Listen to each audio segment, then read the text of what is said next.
Hi hello എല്ലാവർക്കും case മെന്ററിലേക്ക് സ്വാഗതം. അപ്പോൾ ഞാൻ ഇന്നിവിടെ വന്നേക്കുന്നതേ നമ്മുടെ മലയാള വിഭാഗത്തിലെ ഒറ്റപ്പദം എന്ന് പറയുന്ന ടോപ്പിക്കും കൊണ്ടാണ്.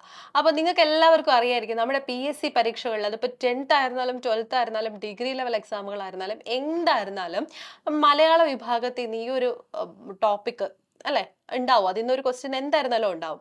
അപ്പോൾ എന്താണ് ഒറ്റപ്പദം? പിന്നെ ഇതുമായിട്ട് ബന്ധപ്പെട്ട് വരുന്ന ഒരുപാട് ഒറ്റപ്പദങ്ങൾ. അപ്പോൾ മലയാള വിഭാഗത്തിൽ തന്നെ അല്ലെങ്കിൽ ഭാഷയിൽ തന്നെ ഒരുപാട് പദങ്ങളുണ്ട്. നമുക്ക് തന്നെ അറിയാലോ അല്ലേ? അപ്പോൾ എല്ലാം പഠിച്ചു പോകുക എന്നുള്ളത് ഭയങ്കര ടഫാണ്. അപ്പോൾ നമുക്ക് വേണ്ടത് മാത്രം ഒന്ന് പഠിച്ചു പോകാം. ഇപ്പോൾ ഞാൻ ഈ കൊണ്ടുവന്നിരിക്കുന്ന ഈ ഒരു ക്ലാസ്സിൽ അല്ലേ, നമ്മൾ ഈ ഒരു ക്ലാസ് എന്ന് പറയുന്നത് എല്ലാ കാര്യങ്ങളും ഉൾപ്പെടുത്തിയിട്ട് പോകാനായിട്ട് സാധിക്കില്ല. അപ്പം അതിനൊരു ലിമിറ്റ് ഉണ്ട് അല്ലേ? അപ്പോൾ ഇതിൻ്റെ എല്ലാം ഒരു ഹാൻഡ് ഔട്ട്സ് നിങ്ങൾക്ക് നമ്മുടെ ടെലഗ്രാം ചാനലിൽ അവൈലബിൾ ആയിരിക്കും. അപ്പോൾ ടെലഗ്രാം ചാനലിൽ ജോയിൻ ചെയ്യാത്തവരുണ്ട് എങ്കിൽ, സോറി ഒന്ന് തെറ്റിയതാ, ടെലഗ്രാം ചാനലിൽ ജോയിൻ ചെയ്യാത്തവരുണ്ട് എങ്കിൽ ഉടനെ തന്നെ നമ്മുടെ ടെലഗ്രാമിൽ ജോയിൻ ചെയ്യുക. അപ്പോൾ അതിനകത്ത് മലയാളം മാത്രമല്ല എല്ലാ സബ്ജക്റ്റിൻ്റെയും ഡീറ്റെയിൽസ് കാര്യങ്ങളെല്ലാം നിങ്ങൾക്ക് കിട്ടും. അപ്പോൾ അത് വെച്ചിട്ട് നിങ്ങൾക്ക് സൂപ്പറായിട്ട് പഠിച്ചു പോവാം. അപ്പോൾ നമ്മൾ സമയം കളയാതെ നമ്മുടെ ടോപ്പിക്കിലേക്ക് പോവുകയാണ്, ഒറ്റപ്പദം. അപ്പോൾ എന്താ ഒറ്റപ്പദം? നിങ്ങൾ കേട്ടിട്ടുണ്ടാവുമല്ലോ. വളരെ വലിയ രീതിയിൽ അല്ലെ ദീർഘിപ്പിച്ച് നൽകിയിരിക്കുന്ന ഒരു ആശയത്തിന്റെ ഒരു അർത്ഥത്തിന്റെ ചുരുക്ക രൂപമാണ് ഒറ്റപ്പദം എന്ന് പറയുന്നത്. അപ്പൊ എന്തൊക്കെയാണ് ഏതൊക്കെയാണ് അങ്ങനെ വരുന്ന ദീർഘിപ്പിച്ച് അല്ലെങ്കിൽ വലുതാക്കി പറഞ്ഞിരിക്കുന്ന അർത്ഥം, അത് എങ്ങനെയാണ് ഒറ്റപ്പദമാക്കുക, ഈ ഒരു കാര്യങ്ങളൊക്കെ നമുക്ക് ഇപ്പോൾ ഒന്ന് ജസ്റ്റ് നോക്കി പോവാം. അപ്പോൾ നമ്മുടെ വീഡിയോയിലേക്ക് കിടക്കുകയാണ്. ആദ്യം നോക്കിയേ, സങ്കല്പിക്കാത്തത്. എന്താ സങ്കല്പിക്കാത്തത്? അകൽപിതം അല്ലേ? സങ്കല്പിക്കാത്തത് എന്നുള്ളതിന്റെ ഒറ്റപ്പദമാണ് അകൽപിതം. അപ്പോൾ ഇത് നിങ്ങൾ നോക്കി വെച്ചേക്കുക. ക്ഷമിക്കാൻ കഴിയാത്തത്. ക്ഷമിക്കാൻ കഴിയാത്തത് എന്നുള്ളതിന്റെ ഒറ്റപ്പദമാണ് അക്ഷന്തവ്യം. അപ്പൊ ഇതിൽ കൂടെ വേറൊരു കാര്യം കൂടെ നമ്മൾ പഠിച്ചു പോവുക. അതെന്താണ്? പദശുദ്ധി. അപ്പൊ നമ്മൾ ഈ പറയുന്ന വാക്കുകളുടെ ശുദ്ധിയും കൂടെയാണ് നോക്കി പോകുന്നത്. അക്ഷന്തവ്യം. അപ്പോൾ അക്ഷന്തവ്യത്തില് ഇക്ഷായാണ് വരേണ്ടത്, നായും തായും ചേർന്നുള്ള ഇന്തായാണ് വരേണ്ടത്. അപ്പോൾ ക്ഷമിക്കാൻ കഴിയാത്തതിന്റെ ഒറ്റപ്പദം എന്ന് പറയുന്നത് അക്ഷന്തവ്യമാണ്. അടുത്ത് നോക്കിയേ, ഒന്നാമനായിട്ട് ഗണിക്കപ്പെട്ടവൻ. നിങ്ങളൊക്കെ ഈ ഒരു ക്ലാസ് കണ്ടു കഴിഞ്ഞാൽ എക്സാം എഴുതാൻ പോയി കഴിഞ്ഞാൽ എന്താണ്, ഷുവർ ആയിട്ടും ഒന്നാമനായിട്ട് വരും.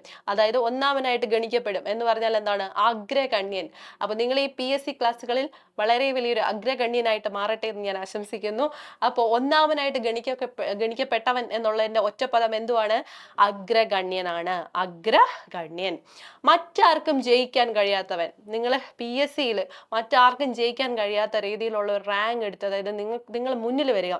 അപ്പം നിങ്ങൾ അങ്ങനെ ഒരു മാർക്ക് എടുത്ത് മറ്റാർക്കും ജയിക്കാൻ പറ്റാത്ത രീതിയിൽ നിങ്ങൾ മുന്നിൽ വരിക, അജയനാവുക. അപ്പോൾ അതാണ് മറ്റാർക്കും ജയിക്കാൻ കഴിയാത്തവൻ അജയൻ. നിങ്ങൾ തന്നെ ഒന്നാമതെത്തുക എന്നുള്ള രീതി, മറ്റുള്ളവർക്കെല്ലാം മുന്നിൽ നിങ്ങൾ തന്നെ ഫസ്റ്റ് ആവുക എന്നുള്ള രീതിയിൽ. നിങ്ങൾ ആർക്കും തോൽപ്പിക്കാൻ കഴിയില്ല, നിങ്ങൾ ജയിക്കാൻ കഴിയുന്നവനാണ് എന്നുള്ള അർത്ഥത്തിൽ ഒറ്റപ്പദം എന്താണ്? അജയൻ. അടുത്ത, തിഥി നോക്കാതെ വരുന്നവൻ. തിഥി എന്ന് പറയുന്നത് എന്താണ്? സമയമാണ്. സമയം നോക്കാതെ വരുന്നവനാണ് അതിഥി. അതിഥി, നിങ്ങൾ ആ പദം നോക്കുക. തിഥി എന്നുള്ളത് തറയുടെ തായും രഥത്തിന്റെ ദായും ചേർന്നുള്ള തിഥി എന്നുള്ള രീതിയിലാണ് വരുന്നത്. അല്ലാതെ നേരെ തിരിച്ചൊന്നും എഴുതിയിരുത്. എന്താണ്? തറയുടെ ത, അത് തന്നെ വേണം നമുക്ക്. അപ്പൊ തിഥി നോക്കാതെ വരുന്നവൻ ആരാണ്?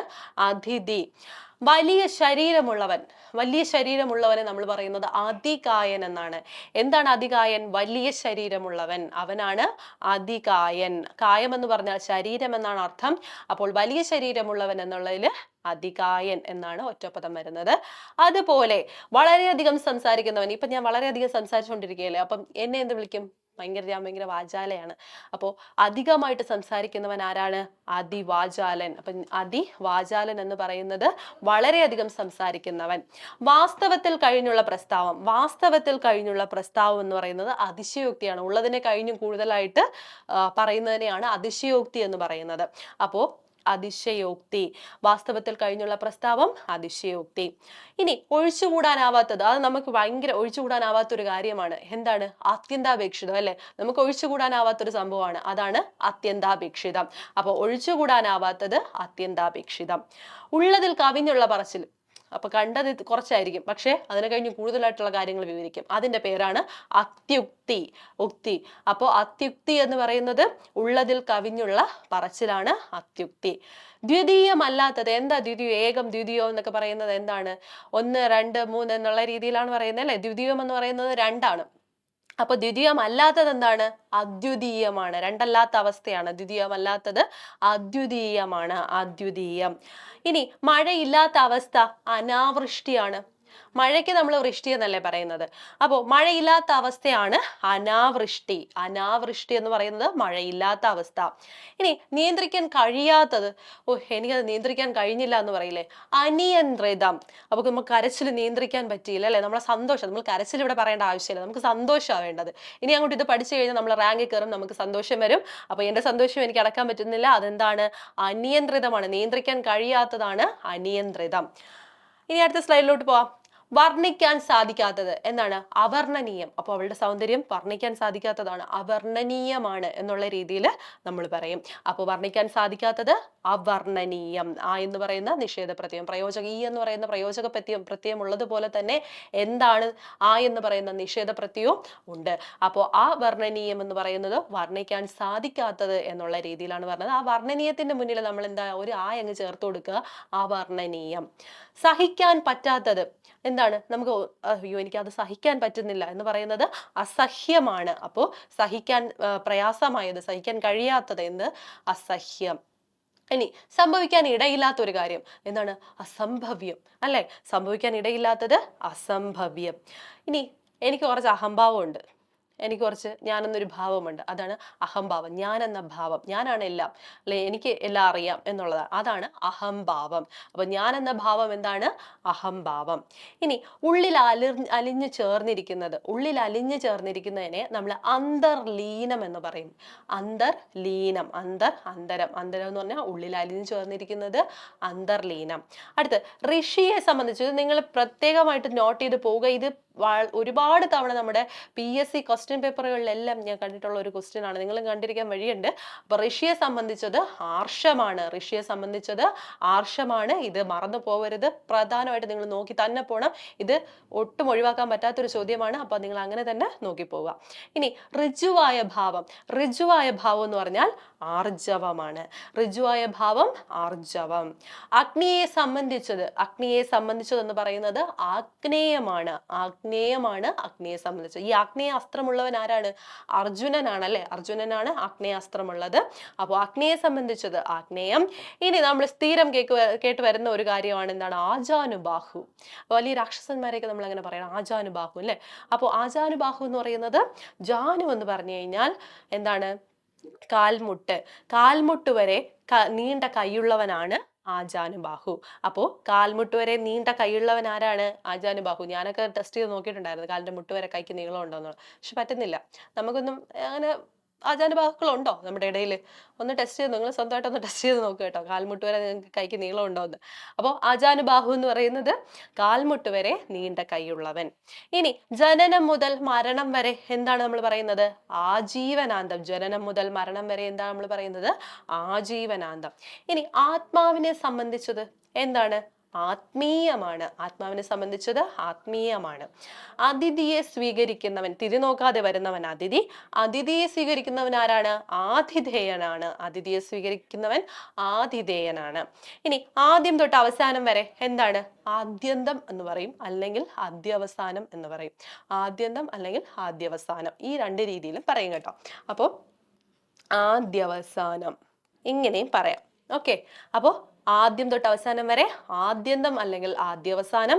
കാലത്തിനനുസരിച്ചുള്ളത് ആനുകാലികം. കാലത്തിനനുസരിച്ചുള്ളത് ആനുകാലികം. ആനുകാലിക പ്രസിദ്ധീകരണങ്ങൾ എന്നൊക്കെ നിങ്ങൾ കേട്ടിട്ടുണ്ടാവും അല്ലെ. അടുത്ത് നോക്കിയേ, ഏകമായിരിക്കുന്ന അവസ്ഥ. ഏകമായിരിക്കുന്ന അവസ്ഥയാണ് ഏകത്വം. ഏകമായിരിക്കുന്ന അവസ്ഥ ഏകത്വം. അതുപോലെ തന്നെ ഇഹലോകത്തെ സംബന്ധിച്ചുള്ളത് ഐഹികമാണ്. ഐഹികമല്ല, ഇഹലോകത്തെ സംബന്ധിച്ചുള്ളത് ഐഹികമാണ്. അടുത്ത ഇതിഹാസത്തെ സംബന്ധിച്ചുള്ളത് എന്താണ്? ഇതിഹാസത്തെ സംബന്ധിച്ചുള്ളത് ഐതിഹാസികം. ഇനി ഉചിതമായിട്ടുള്ളത് ഔചിത്യം. ഉചിതമായിട്ടുള്ളത് ഔചിത്യം അല്ലെ. ഉചിതമായിട്ടുള്ളത് ഔചിത്യം. ഇനി ഉദ്യോഗത്തെ സംബന്ധിച്ചുള്ളത്, ഉദ്യോഗത്തെ സംബന്ധിച്ച്, നിങ്ങളുടെ ഉദ്യോഗത്തെ സംബന്ധിച്ചുള്ളത് ഔദ്യോഗികമാണ്. ഉദ്യോഗത്തെ സംബന്ധിച്ചുള്ളത് ഔദ്യോഗികമാണ്. ഉൽപ്പത്തിയെ സംബന്ധിച്ചത് എന്താണ്? ഔൽപത്യം. ഉൽപ്പത്തിയെ സംബന്ധിച്ചത്, ഇവിടെ ഊ വന്നു കഴിഞ്ഞാൽ എങ്ങനെയായിരുന്നാലും അവിടെ ഔ വന്നിരിക്കും. അത് നിങ്ങളൊന്ന് ഓർത്തു പോവുക. ഇവിടെ നോക്കിയേ, ഉചിതമായിട്ടുള്ളത് ഔചിത്യം. ഉദ്യോഗത്തെ സംബന്ധിച്ചത് ഔദ്യോഗികം. ഉൽപ്പത്തിയെ സംബന്ധിച്ചത് ഔൽപത്യം. കണ്ടോ, ആ ഔ കയറി വരുന്നത് കണ്ടോ? അപ്പൊ നിങ്ങൾ ആ ഔവിനെ മാത്രം ഒന്ന് ഓർത്ത് വെച്ചിട്ട് ബാക്കി അങ്ങ് എഴുതിയാൽ മതി കേട്ടോ. ഔൽപത്യം, ഔദ്യോഗികം, ഔചിത്യം. ഓക്കെ, അടുത്ത നോക്കിയേ. കമലത്തിൽ നിന്നും ജനിച്ചവൻ കമലജൻ. കമലത്തിൽ നിന്ന് ജനിച്ചവൻ കമലജൻ. കാവ്യത്തിന് വിഷയമായത് കവനമാണ്. കാവ്യത്തിന് വിഷയമായത് കവനം. ഇനി 3 കവികൾ കവിത്രയം. 3 കവികൾ കവിത്രയമാണ് കേട്ടോ. കർമ്മങ്ങൾ മുഴുകിയവൻ ആരാണ്? കർമ്മനിരതനാണ്. കർമ്മങ്ങളിൽ മുഴുകിയവൻ കർമ്മനിരതൻ. അടുത്ത് കുലത്തെ ത്രാണനം ചെയ്യുന്നവൾ. കുലത്തെ ത്രാണനം ചെയ്യുന്നവൾ കളത്രമാണ്. കുലത്തെ ത്രാണനം ചെയ്യുന്നവൾ ആരാണ്? കളത്രം. കളത്രം ഭാര്യ എന്നുള്ള അർത്ഥത്തിൽ വരും കേട്ടോ. കുലത്തെ ത്രാണനം ചെയ്യുന്നവൾ കളത്രം. അടുത്ത് കാലമാകുന്ന പാമ്പ് കാലാഹിയാണ്. കാലമാകുന്ന പാമ്പ് കാലാഹി. അഹി എന്ന് പറഞ്ഞാൽ പാമ്പ് കേട്ടോ. അഹി പാമ്പ്. കാലമാകുന്ന പാമ്പ് കാലാഹി. കടന്നു കാണുവാൻ കഴിയുന്നവൻ ക്രാന്തദർശി. ഓ, എന്നെ നാക്കുളിക്കിപ്പോയി. ക്രാന്തദർശി, അതാണ് കാണാൻ, ഇത് കടന്നു കാണാൻ കഴിയുന്നവൻ ക്രാന്തദർശി. നാക്കുളിക്കല്ലേ കേട്ടോ. സോറി, എന്റെ പിന്നെ ഉളുക്കി. ക്രാന്തദർശി, കടന്നു കാണാൻ കഴിവുള്ളവൻ ക്രാന്തദർശി. അടുത്ത നോക്കിയേ. കൃഷിയെ സംബന്ധിച്ചത് കാർഷികം. കൃഷിയെ സംബന്ധിച്ചത് കാർഷികമാണ്. ഇനി നമ്മുടെ മെയിൻ ആയിട്ടുള്ളൊരു കാര്യം ഞാൻ നിങ്ങളോട് പറഞ്ഞോട്ടെ. നമ്മുടെ സെക്രട്ടേറിയറ്റ് അസിസ്റ്റന്റ് മെയിൻസിന്റെ ബാച്ച് 9-ാം തീയതി സ്റ്റാർട്ട് ചെയ്തിട്ടുണ്ടായിരുന്നു, ജൂൺ 9-ന്. ഓക്കെ, അപ്പം നിങ്ങൾക്ക് ഇതിൽ ആർക്കെങ്കിലും നമ്മുടെ ഈ വീഡിയോ കാണുന്നവർ ആർക്കെങ്കിലും ഈ ഒരു ബാച്ചിൽ ജോയിൻ ചെയ്യാൻ താല്പര്യം ഉണ്ടെങ്കിൽ പെട്ടെന്ന് തന്നെ ജോയിൻ ചെയ്യുക. അപ്പോൾ നമ്മുടെ ക്ലാസ് ഒക്കെ സ്റ്റാർട്ട് ചെയ്തിട്ടേ ഉള്ളൂ. അപ്പോൾ നിങ്ങൾക്ക് കുറച്ച് കൂടുതൽ ഹെൽപ്പും കാര്യങ്ങളൊക്കെ വേണമെന്നുണ്ടെങ്കിൽ, അല്ലെങ്കിൽ എനിക്ക് കുറച്ചും കൂടെ ഇമ്പ്രൂവ് ചെയ്യണം എന്നുള്ള രീതിയിലൊക്കെ ചിന്തിക്കുന്നവരുണ്ടെങ്കിൽ ഈ ഒരു ബാച്ചിൽ നിങ്ങൾ ജോയിൻ ചെയ്യുക. അപ്പോൾ നിങ്ങൾക്കത് നിങ്ങളുടെ റാങ്കിലേക്ക് എത്തിക്കാൻ നിങ്ങൾ അത് ഭയങ്കരമായിട്ട് ഹെൽപ്പ് ചെയ്യും. അപ്പോൾ KS-ന്റെ റിസൾട്ട് വന്നപ്പോഴും SI മെയിൻസിന്റെ ഒക്കെ എന്താണ് ഒരുപാട് റിസൾട്ട് നമുക്ക് ഇവിടെ നിന്ന് നേടിക്കൊടുക്കാനായിട്ട് പറ്റിയിട്ടുണ്ട്. കുട്ടികൾക്ക് അത്രത്തോളം ഒരു റാങ്കിലേക്ക് എത്താനായിട്ട് പറ്റിയിട്ടുണ്ട്. പല കോച്ച് ഇപ്പം എന്താണ് ഒരുപാട് എക്സാം നിങ്ങൾക്ക് അറിയാമല്ലോ വരുന്നുണ്ട്. അപ്പം നല്ലൊരു റാങ്ക് എന്നുള്ളത് എല്ലാവരുടെയും സ്വപ്നമാണ് അല്ലേ. അപ്പൊ ഇപ്പം മെയിൻസ് സെക്രട്ടേറിയറ്റിന്റെ എന്താണ് പ്രിലിംസ് ഒക്കെ കഴിഞ്ഞിരിക്കുന്നവർ അടുത്ത മെയിൻസിന് വേണ്ടിയിട്ട് പ്രിപ്പയർ ചെയ്യുന്നുണ്ട്. അപ്പൊ നിങ്ങൾക്ക് കുറച്ചും കൂടെ ഒരു ബെറ്റർ ഒരു കോച്ചിങ് കാര്യങ്ങളൊക്കെ വേണമെന്നുണ്ടെങ്കിൽ നിങ്ങൾ ജോയിൻ ചെയ്യുക. ഇതിനെക്കുറിച്ചുള്ള ഡീറ്റെയിൽസ് കാര്യങ്ങളൊക്കെ അറിയണമെന്നുണ്ടെങ്കിൽ ഉടനെ തന്നെ നമ്മുടെ ഓഫീസിൽ കോൺടാക്ട് ചെയ്യുക. അല്ലെന്നുണ്ടെങ്കിൽ ഈ ഒരു വീഡിയോന്റെ അടിയിൽ കമന്റ് ചെയ്യുക. അപ്പോൾ നിങ്ങൾക്കുള്ള ഡീറ്റെയിൽസ് കാര്യങ്ങളെല്ലാം നമ്മൾ പറഞ്ഞു തരാം കേട്ടോ. അപ്പോൾ അടുത്തത് നമുക്ക് നോക്കാൻ സമയം കളയാനില്ല. ചേതനയുടെ ഭാവം. ചേതനയുടെ ഭാവം എന്താണ്? ചൈതന്യമാണ്. ചേതനയുടെ ഭാവം ചൈതന്യം. ഇനി ജനങ്ങളെ സംബന്ധിക്കുന്നത് എന്താണ്? ജനങ്ങളെ സംബന്ധിക്കുന്നത് ജനകീയമാണ്. ജന്മം കൊണ്ട് സിദ്ധിക്കുന്നത്. ജന്മം കൊണ്ട് സിദ്ധിക്കുന്നത് ജന്മസിദ്ധമാണ്. ഇനി ഉണർന്നിരിക്കുന്ന അവസ്ഥ എന്താണ്? ഉണർന്നിരിക്കുന്ന അവസ്ഥയാണ് ജാഗരം. ജാഗരൂകരായിട്ടിരിക്കണം എന്നൊക്കെ പറയാം. ഉണർന്നിരിക്കുന്ന അവസ്ഥ എന്ന് വെച്ചാൽ ഉണർന്നിരിക്കുക എന്ന് വെച്ചാൽ ഭയങ്കര ശ്രദ്ധയോടെ ഇരിക്കുക എന്നുള്ള അർത്ഥത്തിലാണ്, അല്ലാതെ ഉറക്കത്തിൽ നിന്ന് എണീറ്റിരിക്കുക എന്നുള്ളതല്ല. അപ്പൊ ഉണർന്നിരിക്കുന്ന അവസ്ഥ ജാഗരം. ജനകന്റെ പുത്രി നമ്മൾ കേട്ടിട്ടുണ്ട്. ജനകപുത്രി ജാനകി. ജനകന്റെ പുത്രി ആരാണ്? ജാനകി. മകളുടെ ഭർത്താവ് ജാമാതാവ്. മകളുടെ ഭർത്താവ് ജാമാതാവ്. അപ്പോ എന്താണ് മകന്റെ ഭാര്യ എന്ത് നമ്മൾ വിളിക്കും? സ്നുഷ എന്ന് വിളിക്കും അല്ലെ. സ്നുഷ, മരുമകൾ എന്നുള്ള രീതിയിൽ പറയും. അപ്പൊ ജാമാതാവിനെ നമ്മൾ എന്ത് പറയും? ജാമാതാവിനെ നമ്മൾ മരുമകൻ എന്നുള്ള രീതിയിൽ പറയും. അപ്പോൾ ഇത് നിങ്ങൾക്ക് മറ്റേ എതിർലിംഗം എന്നുള്ളതിൽ ഹെൽപ്പ് ചെയ്യും. സ്നുഷ, ജാമാതാവ്, നിങ്ങൾ ഒരുപാട് തവണ ഇത് പഠിച്ചിട്ടുണ്ടാവും അല്ലെ. ഇനി ജയിക്കാൻ ആഗ്രഹിക്കുന്നയാൾ, നിങ്ങളെല്ലാം, എൻ്റെ മുന്നിലിരിക്കുന്ന നിങ്ങളെല്ലാം, അല്ലെങ്കിൽ ഈ വീഡിയോ കാണുന്ന നിങ്ങളെല്ലാം എന്താണ്? ജിഗീഷുക്കളാണ്. ജയിക്കാൻ ആഗ്രഹമുള്ളവരാണ്. അപ്പോൾ ജയിക്കാൻ ആഗ്രഹിക്കുന്നയാൾ ജിഗീഷു. ജയിക്കാൻ ആഗ്രഹിക്കുന്നയാൾ ജിഗീഷു. ഇനി അറിയാനുള്ള ആഗ്രഹം ജിജ്ഞാസ. അറിയാനുള്ള ആഗ്രഹം എന്താണ്? ജിജ്ഞാസയാണ്. നിങ്ങൾ ആ പ്രൊനൗൺസ് ചെയ്യുന്നത് ഒന്ന് ശ്രദ്ധിച്ചു നോക്കിയാൽ ജിജ്ഞാസയാണ് കേട്ടോ. ഞായുടെ ഇതാണ് അവസാനം നമ്മൾ കേൾക്കുന്നത്. ജിജ്ഞാസയാണ്, അല്ലെങ്കിൽ ജിജ്ഞാസയല്ല, ജിജ്ഞാസയാണ് കേട്ടോ. അറിയാനുള്ള ആഗ്രഹം ജിജ്ഞാസ. ഇനി അറിയുവാൻ ആഗ്രഹിക്കുന്ന ആളിനെ ജിജ്ഞാസു എന്ന് പറയും. അറിയാനുള്ള ആഗ്രഹം ജിജ്ഞാസ, അറിയാൻ ആഗ്രഹിക്കുന്ന ആളിന് നമ്മൾ എന്ത് പറയും? ജിജ്ഞാസു എന്ന് പറയും. ഇനി വിജയത്തെ ഘോഷിക്കുന്ന യാത്ര. നമ്മൾ അമ്പലങ്ങളിലെ ഘോഷയാത്ര കേട്ടിട്ടുണ്ട് അല്ലെ. ശരിക്കും പറഞ്ഞാൽ അത് എന്താണ്? അങ്ങനെയാണ് നമുക്ക് ഘോഷയാത്ര അറിയാവുന്നത്, ആ ഒരു പദം അറിയാവുന്നത്. പക്ഷേ വിജയത്തെ ഘോഷിക്കുന്ന യാത്രയാണ് ഘോഷയാത്ര. ഓക്കെ, ഘോഷയാത്ര, വിജയത്തെ ഘോഷിക്കുന്ന യാത്ര. ഇനി തർക്കശാസ്ത്രം പഠിച്ചിട്ടുള്ളവൻ താർക്കിയനാണ്. തർക്കശാസ്ത്രം പഠിച്ചിട്ടുള്ളവൻ താർക്കിയൻ. ഇനി ദശരഥന്റെ പുത്രൻ ആരാണ്? ഞാൻ തെറ്റായിട്ടാ പറയാൻ വന്നേ. ദശരഥന്റെ പുത്രൻ ആരാണ്? ദാശരഥിയാണ് അല്ലെ. ജനകന്റെ പുത്രി ജാനകി എന്ന് പറയുന്നത് പോലെ ദശരഥന്റെ പുത്രൻ ദാശരഥിയാണ്. ഇനി ദർശനത്തെ സംബന്ധിച്ചത് എന്താണ്? ദാർശനികമാണ്. ദർശനത്തെ സംബന്ധിച്ചത് ദാർശനികം. ഇനി കാണാൻ ആഗ്രഹിക്കുന്നവൻ ആരാണ്? ദിദൃക്ഷുവാണ്. കാണാൻ ആഗ്രഹിക്കുന്നവൻ ദിദൃക്ഷുവാണ്. അപ്പൊ ജയിക്കാൻ ആഗ്രഹിക്കുന്ന ആളാരാണ്? ജിഗീഷുവാണ്. കാണാൻ ആഗ്രഹിക്കുന്നവൻ ആരാണ്? ദിദൃക്ഷുവാണ്. അപ്പം അക്ഷരങ്ങൾ തെറ്റിപ്പോവാൻ ചാൻസ് ഉണ്ട്, നിങ്ങൾ നന്നായിട്ട് തന്നെ പ്രൊണൗൺസ് ചെയ്യുക. ദിദൃക്ഷു. ഓക്കെ. ഇനി ലഭിക്കാൻ പ്രയാസമുള്ളത് ദുർലഭം. ലഭിക്കാൻ പ്രയാസമുള്ളത് ദുർലഭം. ഇനി സഹിക്കാൻ പ്രയാസമുള്ളത് ദുസ്സഹം. സഹിക്കാൻ പ്രയാസമുള്ളത് ദുസ്സഹം. ഇനി ദേശത്തെ സംബന്ധിച്ചത് എന്താണ്? ദേശീയമാണ്. ദേശത്തെ സംബന്ധിച്ചത് ദേശീയം. ഇനി ദ്വീപിൽ ജനിച്ചവൻ ആരാണ്? ദ്വീപിൽ ജനിച്ചവൻ ദ്വൈപായനനാണ്. ദ്വീപിൽ ജനിച്ചവൻ ദ്വൈപായനനാണ്. ദിവസേന ചെയ്യേണ്ടുന്ന കർമ്മം എന്താണ്? ദൈനംദിന കർമ്മം. നിങ്ങളിപ്പോൾ പഠിക്കുന്നത് ദിവസേന ചെയ്യുന്ന ഒരു കർമ്മമാണ് അല്ലേ. എന്നും രാവിലെ എണീറ്റ് വൈകുന്നേരം വരെ അല്ലെങ്കിൽ രാത്രി വരെ ഇരുന്ന് നിങ്ങൾ നന്നായിട്ട് പഠിക്കുന്നവരാണ്. അപ്പൊ നിങ്ങൾ അത് ദിവസേന ചെയ്യുന്ന കർമ്മമാണ് ദൈനംദിന കർമ്മം. നമ്മൾ പഠിക്കുന്നത് ദൈനംദിന കർമ്മമാണ്. ഇനി ദൂതന്റെ പ്രവൃത്തി എന്താണ്? ദൗത്യം. ദൂതൻ എന്തെങ്കിലും ഒരു ദൗത്യം കൊടുത്ത് രാജാവ് പറഞ്ഞേക്കും അല്ലെ. അപ്പൊ ദൂതന്റെ പ്രവൃത്തി ദൗത്യം. ദ്രുപദന്റെ പുത്രി, ദ്രുപദപുത്രി ആരാണ്? ദ്രൗപദി. ജനകന്റെ പുത്രി അല്ലെങ്കിൽ ജനകപുത്രി ആരാണ്? ജാനകി. ദശരഥന്റെ പുത്രൻ ദാശരഥി. അതുപോലെ ദ്രുപദന്റെ പുത്രി ദ്രൗപദി. ഇതൊക്കെ ചോദിക്കും കേട്ടോ. അപ്പൊ ഇതൊക്കെ നല്ല താളത്തിന് വരുന്ന ക്വസ്റ്റ്യൻസ് ആണ്.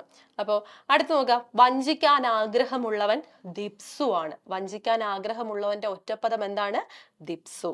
ഇനി നയനത്തിന് അഭിരാമമായിട്ടുള്ളത്, അതായത് നയനം എന്താണ്? കണ്ണല്ലേ. കണ്ണിന് അഭിരാമമായിട്ടുള്ളത്, കാഴ്ചക്ക് ഭയങ്കര സുഖമുള്ളത് എന്നുള്ള തരത്തിൽ നയനാഭിരാമം. അപ്പോൾ നയനത്തിന് അഭിരാമമായിട്ടുള്ളത് എന്താണ്?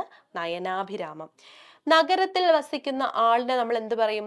നാഗരികൻ എന്ന് പറയും. ഇപ്പൊ നഗരത്തെ സംബന്ധിച്ചത് നാഗരികം. അതുപോലെ തന്നെ നഗരത്തിൽ വസിക്കുന്ന ആളിനെ നമ്മൾ എന്ത് പറയും? നാഗരികൻ. ഇനി നാടകം എഴുതുന്ന ആൾ നാടകകൃത്താണ്. നാടകം എഴുതുന്ന ആൾ നാടകകൃത്ത്. പലതായിരിക്കുന്ന അവസ്ഥ നാനാത്വം. പലതായിരിക്കുന്ന അവസ്ഥ നാനാത്വം.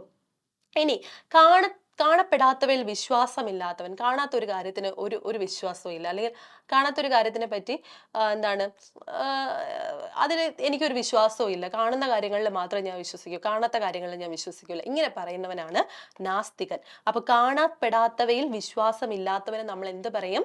നാസ്തികൻ എന്ന് പറയും. ഇനി നയിക്കാൻ ഇച്ഛിക്കുന്നവനാണ് നിനീഷു. നയിക്കാൻ ഇച്ഛിക്കുന്നവനെ നമ്മൾ എന്ത് പറയും? നിനീഷു. ഇനി അക്ഷരജ്ഞാനമില്ലാത്തവൻ നിരക്ഷരനാണ്. അക്ഷരജ്ഞാനമില്ലാത്തവൻ നിരക്ഷരനാണ്.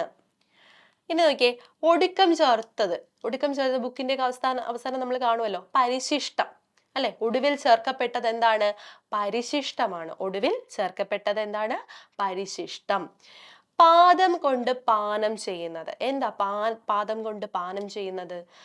പേരുകൾ കൊണ്ട് വെള്ളം കുടിക്കുന്ന ആരാണ്? അപ്പം വൃക്ഷം എന്നുള്ള അർത്ഥത്തിൽ അത് വരുന്നത്. അപ്പം പാദം കൊണ്ട്, വൃക്ഷത്തിന്റെ പാദം എന്ന് പറയുന്നത് തന്നെ വേരുകളാണ് അല്ലെ. അപ്പൊ അതുകൊണ്ട് അല്ലെ വേരുകൾ കൊണ്ട് പാനം ചെയ്യുന്നത് എന്ന അർത്ഥത്തിൽ പാദവം എന്ന് വരും. പാദപത്തിന്റെ അർത്ഥം എന്താണ്? വൃക്ഷം എന്നാണ്. ഇനി പരലോകത്തെ സംബന്ധിച്ചത് പാരത്രികമാണ്. പാരത്രികം എന്ന് പറയുന്നത് പരലോകത്തെ സംബന്ധിച്ചതാണ്. ഇനി പടിഞ്ഞാറിനെ സംബന്ധിച്ചത് പാശ്ചാത്യവും. അപ്പൊ കിഴക്കിനെ സംബന്ധിച്ചത് എന്താണ്? പൗരസ്ത്യം അല്ലെ. പടിഞ്ഞാറിനെ സംബന്ധിച്ചത് പാശ്ചാത്യം, കിഴക്കിനെ സംബന്ധിച്ചത് എന്താണ്? പറഞ്ഞേ, പൗരസ്ത്യം.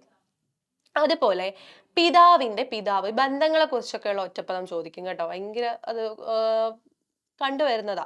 അപ്പൊ നിങ്ങൾ അത് മെയിനായിട്ടൊന്ന് നോക്കണം. പിതാവിന്റെ പിതാവിനെ നമ്മൾ പിതാമഹൻ എന്ന് പറയും.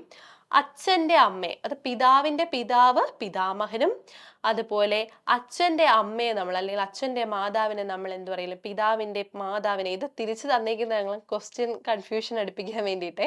പിതാവിന്റെ പിതാവ് പിതാമഹൻ. അപ്പൊ പിതാവിന്റെ മാതാവ് ആരാണ്? പിതാമഹി. പിതാമഹനും പിതാമഹിയും. അതിന്റെ അർത്ഥം അച്ഛന്റെ അച്ഛനെന്നും അച്ഛന്റെ അമ്മയെന്നും ഉള്ളതാണ്. ഈ പിതാവും അച്ഛനും ഒക്കെ നിങ്ങൾക്ക് കൺഫ്യൂഷൻ അടിച്ച് മാറിപ്പോവരുത്.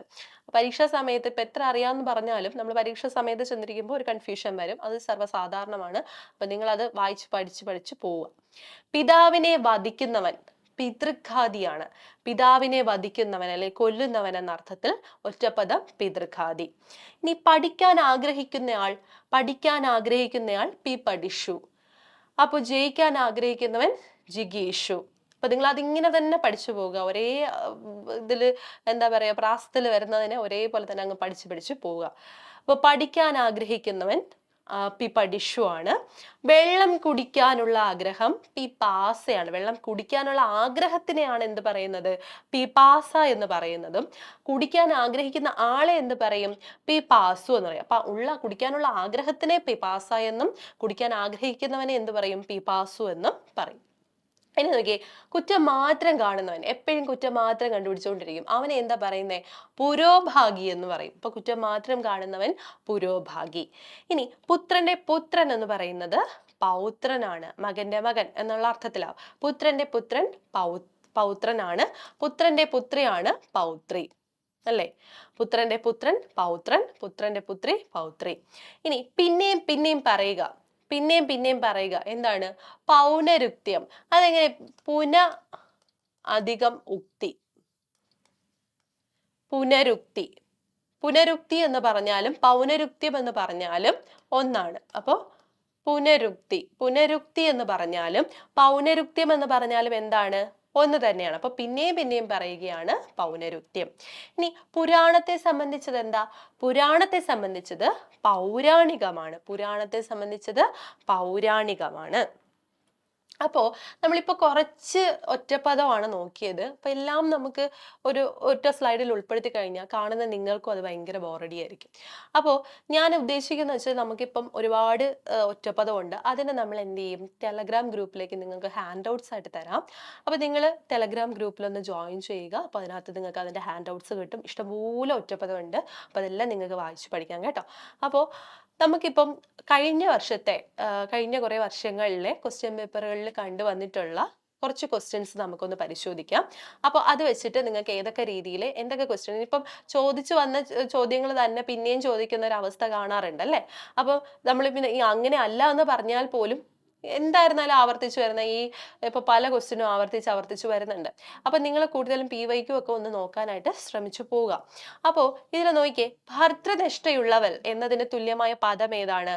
പതിവ്രത. അതായത് ഭർത്താവിൽ നിഷ്ഠയുള്ളവൾ, ഭർത്തൃനിഷ്ഠയുള്ളവൾ എന്നതിന് തുല്യമായിട്ടുള്ള പദം പതിവ്രതയാണ് കേട്ടോ. ഇതാണ് നമ്മൾ എഴുതുന്ന വ്ര എന്ന് പറയുന്നത്. ഇനി ആർഷം എന്ന പദത്തിന് അനുയോജ്യമായ ആശയം ചോദിച്ചാൽ ഋഷിയെ സംബന്ധിച്ചത് എന്നുള്ളതാണ്. ആർഷം എന്ന പദത്തിന് അനുയോജ്യമായ ആശയം എന്താണ്? ഋഷിയെ സംബന്ധിച്ചത്. ഇനി ധാരാളമായിട്ട് സംസാരിക്കുക എന്ന അർത്ഥത്തിൽ ഉപയോഗിക്കുന്ന പദമാണ് വാചാലത. വാചാലത, ധാരാളമായി സംസാരിക്കുന്നത് എന്നുള്ള അർത്ഥത്തിൽ ഉപയോഗിക്കുന്ന പദം വാചാലത. ഇനി ഒറ്റപ്പദം എഴുതുക. മനസ്സിനെ രമിപ്പിക്കുന്നത് മനോരമയാണ് കേട്ടോ. മനസ്സിനെ രമിപ്പിക്കുന്നത് എന്താണ്? മനോരമ. ഇനി ഉദ്യോഗ സംബന്ധമായത്, ഈ വാക്യത്തിന്റെ ഒറ്റപ്പദം എഴുതുക എന്നുള്ള ക്വസ്റ്റ്യൻ ആണ് തന്നിരിക്കുന്നത്. എന്താണ് ഉദ്യോഗ സംബന്ധമായത്? ഔദ്യോഗികമാണ് ഉദ്യോഗ സംബന്ധം ആയത്. ഇനി ഋഷിയെ സംബന്ധിച്ചത് എന്നുള്ള അർത്ഥത്തിൽ വരുന്നത് ആർഷമാണ്. ഈ ക്വസ്റ്റ്യൻ കണ്ടോ, ഇത് 2 പ്രാവശ്യം വന്നിട്ടുണ്ട്, 2 രീതിയിൽ ചോദിച്ചിട്ടുണ്ട്. ആർഷം എന്ന പദത്തിന് അനുയോജ്യമായ ആശയം എന്നും ചോദിച്ചിട്ടുണ്ട്, ഋഷിയെ സംബന്ധിച്ചത് ഒറ്റപ്പദമാക്കാൻ ആർഷം എന്നും ചോദിച്ചിട്ടുണ്ട്. അപ്പൊ ഇങ്ങനെ നമ്മളടുത്ത് ക്വസ്റ്റ്യൻ ചോദിക്കാം. ഇനി നോക്കിയേ, കാലദേശാദികൾക്ക് അനുയോജ്യമായ പരിഷ്കാരം വേണമെന്ന് ആഗ്രഹിക്കുന്നവൻ എന്ന അർത്ഥം വരുന്ന പദം ഏത്? അപ്പൊ എന്ത് വലിയ ചോദ്യമാണ് അല്ലേ? അപ്പൊ വലിച്ചു നീട്ടി നമ്മളോട് ചോദിച്ചിരിക്കുകയാണ്, നമ്മളെ കൺഫ്യൂഷൻ അടുപ്പിക്കാൻ വേണ്ടിയിട്ട്. ഉത്തരം എന്താണ്? ചെറിയൊരു സംഭവമേ ഉള്ളൂ. അപ്പൊ കാലദേശാദികൾക്ക് അനുയോജ്യമായ പരിഷ്കാരം വേണമെന്ന് ആഗ്രഹിക്കുന്നവൻ ആരാണ്? ഉൽപ്പതിഷ്ണുവാണ്. ഇനി ജിജ്ഞാസ എന്ന പദത്തിന്റെ ശരിയായ അർത്ഥം ഏതെന്ന് ചോദിച്ചാൽ അറിയാനുള്ള ആഗ്രഹമാണ് എന്താണ്? ജിജ്ഞാസ. ഇനി ഒറ്റപ്പദം എഴുതുക. അന്യദേശത്തുള്ളവൻ പരദേശി. അല്ലെ? വിദേശി എന്നും പറയും. അപ്പൊ പരദേശി ഓർ വിദേശി, നിങ്ങൾ ഇതിൽ ഏതെങ്കിലും ഒന്ന് നോക്കി പോവുക. ഇനി കുടിക്കുവാൻ ആഗ്രഹിക്കുന്ന ആൾ ഒറ്റപ്പദമാക്കുക എന്താണ്? പിപാസു ആണ്. കുടിക്കാനുള്ള ആഗ്രഹത്തിന് എന്താണ് പറയുന്നത് നമ്മള്? പിപാസയാണ് കുടിക്കാനുള്ള ആഗ്രഹം. കുടിക്കാൻ ആഗ്രഹിക്കുന്ന ആളിനെ നമ്മൾ എന്താ പറയുന്നത്? പിപാസു എന്നാണ് പറയുന്നത്. ഇനി അറിയാൻ ആഗ്രഹമുള്ളയാൾ, അറിയാൻ ആഗ്രഹമുള്ളയാൾ ജിജ്ഞാസു. ജിജ്ഞാസു ആണ്. അപ്പൊ ജിജ്ഞാസ എന്ന് പറയാൻ അറിയാനുള്ള ആഗ്രഹം ജിജ്ഞാസ. അപ്പൊ അറിയാൻ ആഗ്രഹമുള്ള ആളിനെ നമ്മൾ എന്ത് പറയും? ജിജ്ഞാസു.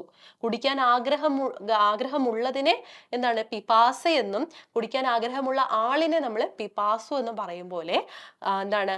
അറിയാൻ ആഗ്രഹിക്കുന്ന ആളിനെ, അറിയാൻ ആഗ്രഹിക്കുന്നതിനെ ജിജ്ഞാസ എന്നും, അറിയാൻ ആഗ്രഹിക്കുന്ന ആളിനെ നമ്മൾ എന്ത് പറയും? ജിജ്ഞാസു എന്നും പറയും. അപ്പൊ അത് നിങ്ങൾക്ക് മനസ്സിലായല്ലോ. ഇനി ഒറ്റപ്പദം എഴുതുക. ഗുരുവിന്റെ ഭാവം ഗൗരവമാണ്. ഗുരുവിന്റെ ഭാവം ഗൗരവമാണ്. ഓക്കെ. ഇനി നോക്കിയേ, രഘുവംശത്തിൽ പിറന്നവൻ. രഘുവംശത്തിൽ പിറന്നവൻ രാഘവനാണ്. രഘുവംശത്തിൽ പിറന്നവൻ ആരാണ്? രാഘവൻ. ഇനി മിഥിലയിലുള്ളവൾ എന്നർത്ഥം വരുന്ന ഒറ്റപ്പദം ഏതാ? മിഥിലയിലുള്ളവൾ മൈഥിലിയാണ് അല്ലെ? മിഥിലയിലുള്ളവൾ ആരാണ്? മൈഥിലി. ഇനി 10 ദിക്കിലും രഥമോടിക്കാൻ കഴിയുന്നവൻ എന്ന ഒറ്റപ്പദം ഏതാണ്? ദശരഥനാണ്. ദശരഥനാണ് 10 ദിക്കിലും രഥമോടിക്കാനായിട്ട് കഴിയുന്നവൻ. അതിന്റെ ഒറ്റപ്പദം ദശരഥൻ. അസ്ത്രശാസ്ത്ര പ്രവീണനായി 10,000 പടയാളികളോട് ഒറ്റയ്ക്ക് പൊരുതുന്നവൻ ഒറ്റപ്പദം മഹാരഥൻ. ഓക്കെ. ഇനി സുമിത്രയുടെ പുത്രൻ ഒറ്റപ്പദം സൗമിത്രി. ജനകന്റെ പുത്രി ജാനകി. ദശരഥന്റെ പുത്രൻ ദാശരഥി. സുമിത്രയുടെ പുത്രൻ ആരാണ്? സൗമിത്രി. ഓക്കെ. അത് ഇങ്ങനെ തന്നെ പഠിച്ചു വെക്കുക കേട്ടോ. ഇനി പർണങ്ങൾ കൊണ്ട് തീർത്ത ശാല സമസ്ത പദം ഏത്? കണ്ടോ, ഒറ്റപ്പദമൊന്നും അല്ല ചോദിച്ചിരിക്കുന്നത്, സമസ്ത പദം പർണശാല. അപ്പൊ പർണങ്ങൾ കൊണ്ട് തീർത്ത ശാല സമസ്ത പദം ഏതാണ്? പർണശാല. ഇനി നോക്കിയേ, നമ്മുടെ SI മെയിൻസ് എന്താണ് ജൂൺ 11-ാം തീയതി സ്റ്റാർട്ട് ചെയ്തിട്ടുണ്ട്.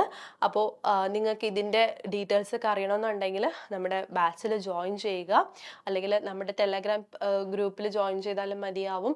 അതുപോലെ നമ്മുടെ ഈ വീഡിയോയുടെ താഴെ കമൻറ്റ് ചെയ്യുക.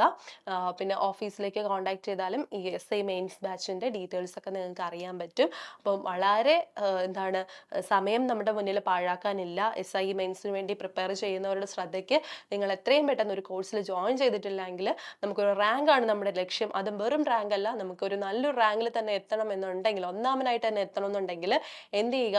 നമുക്ക് നല്ലൊരു കോച്ചിങ് ആവശ്യമാണ്. നിങ്ങൾ SI മെയിൻസിൽ ബാച്ചിൽ ജോയിൻ ചെയ്യാൻ ആഗ്രഹിക്കുന്നുണ്ടെങ്കിൽ ജോയിൻ ചെയ്യുക. SI മെയിൻസ് ഇപ്പം SIയുടെ എന്താണ് നമുക്ക് ഒരുപാട് ആഗ്രഹമുള്ളവരിങ്ങനെ, എനിക്കൊരു യൂണിഫോം അണിയണം എന്നൊക്കെ ആഗ്രഹമുള്ള ഒരുപാട് ആൾക്കാരുണ്ടാവും അല്ലേ? അപ്പോൾ നമുക്ക് നമ്മുടെ ഇൻസ്റ്റിറ്റ്യൂഷനിൽ നല്ലൊരു റാങ്ക് നമുക്ക് ഉണ്ടാക്കി കൊടുക്കാനായിട്ട്, കുഞ്ഞുങ്ങൾക്ക് ഉണ്ടാക്കി കൊടുക്കാൻ കഴിഞ്ഞിട്ടുണ്ട്. അപ്പോൾ എന്ത് ചെയ്യുക? നിങ്ങളും കഴിഞ്ഞു പോയ ബാച്ച് അവരെ പോലെ തന്നെ ഈ നല്ലൊരു റാങ്കിലേക്ക് ഇനിയും പോകാനായിട്ട് എന്താണ്, അങ്ങനെ ഒരു റാങ്കിലേക്ക് നിങ്ങൾ പോകണമെന്ന് ഞാൻ ആഗ്രഹിക്കുന്നുണ്ട്. അപ്പം നിങ്ങൾ എന്ത് ചെയ്യുക? ഒട്ടും സമയം പാഴാക്കാനില്ല. ഇതിലേക്ക് നിങ്ങൾക്ക് താല്പര്യം ഉണ്ടെങ്കിൽ എത്രയും പെട്ടെന്ന് നിങ്ങൾ അഡ്മിഷൻ എടുക്കുക, ക്ലാസ്സിൽ ജോയിൻ ചെയ്യുക, പഠിച്ചു പോവുക, മുന്നേറുക, റാങ്കിലെത്തുക, ജോലി വാങ്ങിക്കുക. അതാണ് നമ്മുടെ ലക്ഷ്യം. ഓക്കെ. ഇനി അടുത്ത് നോക്കിയേ, മിതമായും സാരമായും സംസാരിക്കുന്നവൻ എന്നതിന് പകരമുള്ള ഒറ്റപ്പദം ഏതാണ്? വാഗ്മി അല്ലെ? മിതമായി സാരമായിട്ട് സംസാരിക്കുന്നവനാണ് ആര്? വാഗ്മി. അതുപോലെ വേദം അറിയുന്നവൻ ഒറ്റപ്പദം വൈദികനാണ്. വേദം അറിയുന്നവൻ ഒറ്റപ്പദം ഏതാണ്? വൈദികൻ. ഇനി സാധനങ്ങൾ വിൽക്കുന്ന ആൾ, സാധനങ്ങൾ വിൽക്കുന്ന ആളാരാണ്? വിക്രേതാവാണ് അല്ലെ? സാധനങ്ങൾ വിൽക്കുന്ന ആളാരാണ്? വിക്രേതാവ്. ഇനി മൃദംഗം വായിക്കുന്നവൻ എന്നതിന് ഒറ്റപ്പദം മാർദ്ധംഗികനാണ് അല്ലെ? മൃദംഗം വായിക്കുന്ന ആളാരാണ്? മാർദ്ധംഗികൻ. എന്നും ജീവിക്കുന്നവൻ ആരാണ്? ചിരഞ്ജീവി. മരണമില്ലാത്തവൻ എന്നുള്ള അർത്ഥത്തിൽ എന്നും ജീവിക്കുന്നവൻ ആരാണ്? ചിരഞ്ജീവി. മുത്തച്ഛന്റെ പിതാവ്, മുത്തച്ഛന്റെ പിതാവ് ആരാണ്? പ്രപിതാമഹൻ. മുത്തച്ഛനെ എന്താ നമ്മൾ പറയുന്നേ? മുത്തച്ഛന് പറയുന്നത് എന്താണ്? പറഞ്ഞേ. മുത്തച്ഛന്റെ പിതാവ് എന്ന് പറയുന്നത് പ്രപിതാമഹനാണ്. മുത്തച്ഛന് പിതാമഹൻ എന്ന് നമ്മൾ പറയും അല്ലെ? ഇനി നോക്കിയേ, സൃഷ്ടി നടത്തുന്നവൻ ഒറ്റപ്പദമാക്കുമ്പോൾ താഴെ പറയുന്നവർ ശരിയായത് ഏത്? സൃഷ്ടി നടത്തുവൻ സൃഷ്ടാവാണ്. ഈ സൃ നിങ്ങൾ കൊടുക്കരുത്, തെറ്റാണ്. അപ്പൊ നിങ്ങൾക്ക് കറക്റ്റ് ആയിട്ടുള്ള ഒരു പദമായിട്ട് കിട്ടുന്നത് സ്രാ ചേർക്കുമ്പോഴാണ് അല്ലെ. സ്രഷ്ടാവാണ്, സൃഷ്ടാവല്ല. അപ്പൊ സൃഷ്ടി നടത്തുന്നവൻ സ്രഷ്ടാവാണ്. കോവിഡിന് ശേഷമുള്ള കാലഘട്ടം എന്ന അർത്ഥത്തിൽ ഉപയോഗിക്കുന്ന പദം കോവിഡ് അനന്തരമാണ്. കോവിഡിന് ശേഷമുള്ള കാലഘട്ടം കോവിഡ് അനന്തരമാണ്. കോവിഡിന് ശേഷം അനന്തരം, അപ്പൊ കോവിഡ് അനന്തരം. ഇനി സന്തോഷത്തെ പ്രദാനം ചെയ്യുന്നത് സന്തോഷപ്രദമാണ്. എപ്പോഴും കൂടെ നടക്കുന്നയാൾ സന്തത സഹചാരി. എപ്പോഴും കൂടെ നടക്കുന്ന ഒരു കൂട്ടുകാരൻ നിങ്ങൾക്ക് എല്ലാവർക്കും അല്ലെ, കൂട്ടുകാരി നിങ്ങൾക്ക് എല്ലാവർക്കും ഉണ്ടാവും അല്ലെ. എവിടെ പോയാൽ എടി ഒന്ന് വാടി എന്നോട്, അല്ലെങ്കിൽ എടാ ഒന്ന് വാടാ, നമുക്ക് ഇതുവരെ ഒന്ന് പോയിട്ട് വരാടാ. അപ്പൊ എപ്പോഴും കൂടെ നടക്കുന്നവൻ സന്തത സഹചാരി. ഇനി ഒറ്റപ്പദം എഴുതുക. പറയാൻ ഉദ്ദേശിച്ചത് എന്താണ്? വിവക്ഷിതം അല്ലെ. പറയാൻ ഉദ്ദേശിച്ചത് വിവക്ഷിതം. പറയാനുള്ള ആഗ്രഹം വിവക്ഷ എന്നുള്ള രീതിയിൽ നമ്മൾ പറയും. ഇനി പ്രതിഷ്ഠിക്കുന്നവൻ എന്ന വാക്കിന്റെ ഒറ്റപ്പദം പ്രതിഷ്ഠാപകനാണ്. പ്രതിഷ്ഠാപകൻ. അപ്പോൾ നമുക്ക് ഇത്രയും ക്വസ്റ്റ്യൻ നമ്മൾ കണ്ടുവന്നു. അപ്പോൾ ഇനിയും ഒരുപാട് ക്വസ്റ്റ്യൻസ് ഉണ്ട്. അപ്പം നിങ്ങൾക്ക് ഇതിൽ എന്താണ് ഇൻക്ലൂഡ് ചെയ്യുന്നതിന് ഒരു പരിധി ഉണ്ട് അല്ലേ. അപ്പോൾ നിങ്ങൾ കാണുന്ന നിങ്ങൾക്ക് ഒരു ബോറടി ആയിരിക്കും. അപ്പോൾ ഞാൻ മുന്നേ പറഞ്ഞതുപോലെ ടെലഗ്രാം ചാനലിൽ നമ്മൾ ഇതിൻ്റെ എല്ലാം ഹാൻഡ് ഔട്ട്സ് കൊടുത്തിട്ടുണ്ട്. നിങ്ങൾ അതിൽ കയറി പരിശോധിക്കുക, ജോയിൻ ചെയ്യുക. അതുപോലെ നോക്കിയാൽ നമ്മുടെ ഡിഗ്രി പ്രിലിംസിൻ്റെ 2026 ബാച്ച് ഈ ജൂലൈ 2-ാം തീയതി സ്റ്റാർട്ട് ചെയ്തിട്ടുണ്ട്. അപ്പം ഇനിയും നിങ്ങൾക്കൊരു കോച്ചിങ്, ഒരു പെർഫെക്റ്റ് ഉള്ള ഒരു കോച്ചിങ് ആണ് നിങ്ങൾ ആഗ്രഹിക്കുന്നുണ്ടെങ്കിൽ നിങ്ങൾ നമ്മുടെ ഈ ഒരു ബാച്ചിൽ ജോയിൻ ചെയ്യുക. നിങ്ങൾക്ക് കറക്റ്റ് ഒരു സ്റ്റഡി പ്ലാനും കാര്യങ്ങളും എല്ലാം നിങ്ങൾക്ക് കിട്ടും. ഏത് രീതിയിൽ പഠിക്കണം. അപ്പോൾ അത്രയും ടാലൻറ്റഡ് ആയിട്ടുള്ള മെൻറ്റേഴ്സാണ് നിങ്ങളുടെ കൂടെ ഉള്ളത്. അതുപോലെ തന്നെ നല്ലൊരു ടീച്ചിങ്ങും നിങ്ങൾക്ക് കിട്ടും. അപ്പോൾ എന്തായിരുന്നാലും സമയം ഇനി നമ്മുടെ മുന്നിൽ ഒട്ടും താമസിക്കാൻ, ഡിഗ്രി പ്രിലിംസ് 2026 ബാച്ചല്ലേ, ഒരുപാട് സമയം ഉണ്ടല്ലോ എന്ന് കരുതി നിങ്ങൾ ഇരിക്കും. പക്ഷേ അങ്ങനെ ഇരിക്കരുത്. നമുക്ക് ഇപ്പോഴേ തുടങ്ങി കഴിഞ്ഞാൽ മാത്രമേ നമുക്കൊരു നല്ലൊരു റാങ്ക്, ഒരു പ്രിലിംസിൽ നല്ലൊരു റാങ്ക് നമുക്ക് എടുക്കാൻ പറ്റുള്ളൂ, മെയിൻസിലേക്ക് പോകാൻ പറ്റുള്ളൂ, ജോലിയിലേക്ക് കയറാൻ പറ്റുള്ളൂ. അപ്പോൾ നമുക്കൊരു ജോലിയാണ് ആവശ്യം. അപ്പോൾ ഇനി ഒട്ടും സമയം കളയേണ്ട, ഈ ഒരു ബാച്ചിലേക്ക് നിങ്ങൾ ജോയിൻ ചെയ്യൂ. കൂടുതൽ വിവരങ്ങൾ അറിയാനായിട്ട് ഈ ഒരു വീഡിയോൻ്റെ താഴെ നിങ്ങൾ കമൻറ്റ് ചെയ്യുക. അപ്പോൾ നമ്മുടെ ഈ ഒരു വീഡിയോ നിങ്ങൾക്ക് ഇഷ്ടപ്പെട്ട് കഴിഞ്ഞാൽ നിങ്ങൾ ലൈക്ക് ചെയ്യുക. നിങ്ങളുടെ ഫ്രണ്ട്സിന് ആർക്കെങ്കിലും താല്പര്യം ഉണ്ടെങ്കിൽ അവരിലേക്കും ഇത് ഷെയർ ചെയ്ത് കൊടുക്കുക. അപ്പോൾ എല്ലാവർക്കും നല്ലൊരു ദിവസം ആശംസിക്കുന്നു. നന്ദി, നമസ്കാരം.